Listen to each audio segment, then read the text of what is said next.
Rick, this is probably a good time to maybe segue into an actual example of the cost savings analysis that you might typically perform. Why don't you walk us through this slide here? Yeah, this is an eye chart for sure. I put it up more as an indication of the type of work that our account representatives go through when they meet with customers in terms of doing an analysis of the services that they have. And the reality is larger customers typically have a broader base of services and certainly higher costs. The one I'm showing you here is a small medium business of about 60 or so users, and we've done an analysis. On the left-hand side, you'll see where we're doing a line and a usage type analysis, a service analysis in the middle with conferencing, some of their hardware costs where we've done a comparative to one of our service offering versus a traditional box on the wall PBX offering, and then some internet service costs that the customer was incurring. And after this analysis, and of course after some additional features and the discussion of features and services, other services we can provide, this customer did come to bluArc, and we've saved them over $120,000 at this point in time through the deployment of our service. And that's strictly on hard costs, costs that we can put a handle on, not costs associated with business improvements. So taking the one half of the equation where bluArc can help you become more profitable, make money, it was $120,000 in this customer's case. I won't say that's every customer for sure. The vast majority of customers that we deal with tend to save money using our services strictly on the hard cost ROI side of things.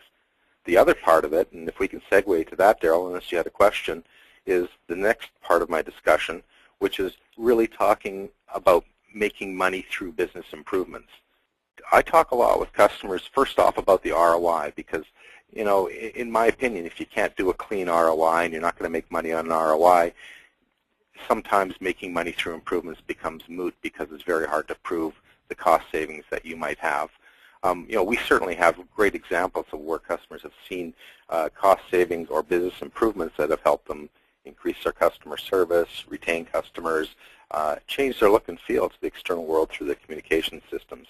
And they can document revenue and profit that they've made as a result of that. Some of the areas where they can make money through improvements are through some of the features that the system has. Things like mobile twinning. That allows you to be more available to your customers through a single number. Right now you have multiple numbers where your customers may try to reach you, and in fact you may be reached at a time when it's not appropriate to have a discussion with them. Mobile twinning offers you a simple way where you can answer calls when you want, where you want on the device that you choose by allowing any other telephony device and your desk phone ring simultaneously. It's an option you can quickly turn on and off, but the other thing it can do is save you some money on cellular costs.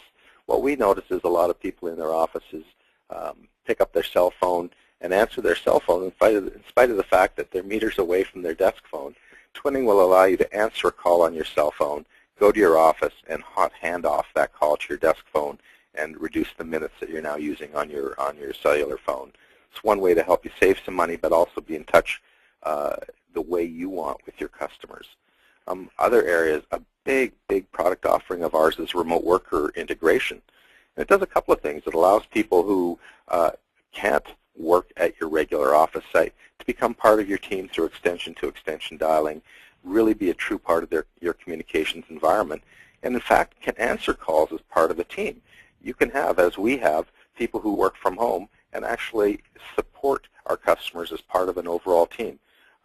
Good example is one of our support technicians was ill, didn't want to come into work, but was still able to work from home. So he brought one of our phones home, started up the phone, and now is able to answer calls as part of our support team, although being able to stay at home to recoup from his illness. So in one sense, you can keep and retain employees who you may not have done in the past because you can allow them to work in places where they may have never worked before, but you can also expand the scope of your support organization, your selling organization, whatever it may be, through the use of that technology. I should go through this relatively quickly because I know our time is short, but other things, multi-site integration. One of the biggest features of a hosted service like bluArc's is now you can have sites literally Canada-wide where you have seamless calling, extension-to-extension dialing, things that you could do that you've never done before, like rollover support calls based on time zone.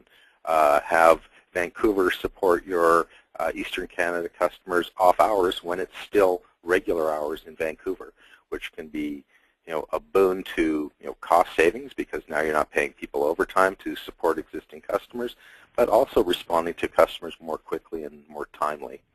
I've talked a bit about work at home as part of remote worker integration. We have many customers in Toronto that allow people to work at home just because the travel time to get to work or to job site is so high that it doesn't make it feasible for a lot of them to work at a place across the city. This allows them to do that now. Business continuity. I'll give you a quick example of that. Right now with your existing box on the wall or your existing PBX system, if you have a power outage in your facility, that piece of equipment fails, you're basically off the air. You aren't able to communicate with your customers any longer. If you had a fire in that facility, not only could it be a temporary, but it could be a longer-term outage that is difficult to recover from. We, in fact, had a customer of approximately 50 users have their building go on fire, and had it not been for bluArc services, the ability to instantly and dynamically reroute calls to other places, they would have literally been off the air for months. But they weren't off the air for months, and in fact, we notified them that their service was down and dynamically rerouted it for them so that they could stay in operations. And then as they selected a new location where we were able to rapidly have them back up and running. This saved them a lot of money. It also kept them in touch with their customers. In fact, most customers had no idea that their building had gone down. They were still able to maintain the same service levels. Rick, I'm assuming that's because you have a hosted solution versus someone simply putting in their own VoIP system that they maintain themselves in their own equipment room. Yeah, that's a technical point that some of the attendees may be familiar with. But you could put a VoIP system as a PBX within your own location. But again, if that system goes away or your facility goes away, you're really off the air. Hosted systems are, by their nature, hosted in a location other than your business service. We happen to host ours in what we think are the most reliable facilities available, which is the Bell Central office, the same place where Bell keeps all of their mission-critical switches. And we do it in 2 locations to provide extra redundancy for customers. So our rule of thumb is that you may not be operating for some reason or another. The earthquake we had in Ottawa took a lot of customers down, but bluArc continued to operate at both its Toronto and Ottawa facilities in Bell Central offices. So yeah, that's why we're hosting it as a place other than a customer site. And with all this rain we're getting these days, most offices will be flooded out by the time the day is over. So that's probably good to have that. You're getting a lot of interesting questions here online. I'll just wrap it up into kind of one. Your savings that you mentioned on the last slide, $120,000. So the question was fundamentally asked different ways. Over what time frame is that? Is that a one-time savings, a recurring? A little more context. Yeah, in 2 ways. There was a one-time savings relative to a PBX system that they were looking at purchasing. In fact, a significant capital savings because the capital requirements for hosted systems are significantly less typically than what a PBX would be because you don't buy that box, you don't buy the licenses. And then the other part of the savings was just done over a 3-year contract term. That's all we metriced it out to, was just a 3-year term, although all of our customers have gone to second 3-year terms, and we're certainly hoping 3-year contract terms. But it was a 3-year analysis plus an upfront capital bump. And another question we're getting here, which is probably a good segue if I change the slide and start to allow David to take over here, is this individual says, my business has multiple locations and people that work from home. Can this type of phone system save me and my employees money on taxes? So, Dave, I'm going to segue right over to you. Very good. I don't think it can, but I bet you David will tell me now. That's right. All right, so Andrews & Company, we are an Ottawa-based accounting firm, approximately 35 staff and professionals. We offer a full range of solutions typical of most accounting firms, but what we consider to be a little bit different from other firms is our business advisory services. And in particular, we like to offer a complete outsource of the finance department to our clients. So our clients will typically have us handle everything from helping them to make business decisions like capital acquisitions and such, right through to doing all of their accounting and financial needs.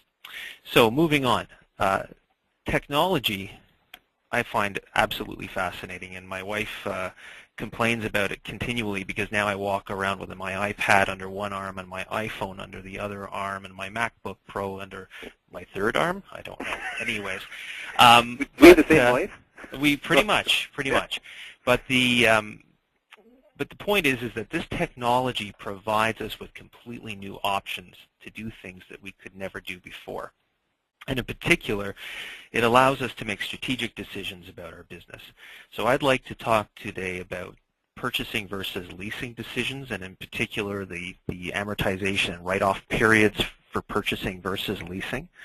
The option of having employees work out of the office, creating virtual offices. And lastly, I'll just touch briefly on a strategic decision, which is you may not want to have as many employees once you are operating virtual offices. You might want to turn those people into self-employed contractors to gain some of the benefits. Moving on to the next slide. And I'm moving on a little too quickly, I think. So purchasing versus leasing. First of all, when we talk about depreciation in the accounting world, we're talking about writing equipment off over time. But for tax reasons, we call that capital cost allowance. So when we're purchasing equipment versus leasing equipment, it leads to completely different tax treatment. And this leads to the strategic decision. Should we lease or should we purchase? Now, with purchasing of equipment, we have to capitalize or add to our balance sheet the entire cost of all of the equipment and write it off over time. Now, that will include the hardware cost, as well as the installation costs, as well as potentially the software costs. And of course, when we're dealing with technology, we know there's a software component. As well, if we're purchasing that equipment, the interest on the debt is fully deductible. One consideration that we always want to make when purchasing equipment is, if it has to be financed, what impact is this going to have on our ability to borrow money from other sources and for other reasons? Most businesses today, unfortunately, do have to have some form of debt, and if we're tying up our borrowing capacity, purchasing equipment, leasing may become a very viable option. Now, I also mentioned depreciation rates are changing. There's new accounting rules, there's new tax rules, and this can impact the decision significantly. So what are depreciation rates? Now, in the last budget, the government, trying to deal with all of the problems of the recession, put in place an incredibly attractive depreciation rate for tax purposes of 100%. In other words, you go out and buy your technology equipment, you could write it off in year one. Unfortunately, that expired February 2011. We want to keep an eye on the budget that's coming out in early June. We are hoping that that will be reinstated. If not, what we're expecting is that computer equipment and related technology equipment will be written off at 55%, with the first year at only 1/2. So what does that mean? It means that software, 100% right up front, your handsets and other related equipment at 20%, and of course the actual hardware, computer equipment all coming in at 55%.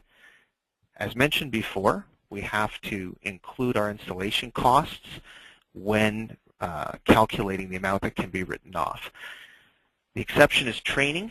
All of your training on your new system can be expensed as it's incurred. So why am I telling you all of this? The point is that when you're making a decision, should I purchase or should I lease, you don't want to just look at the overall cost. You want to break out each of these components into their separate categories and then determine how fast of a write-off are you going to get.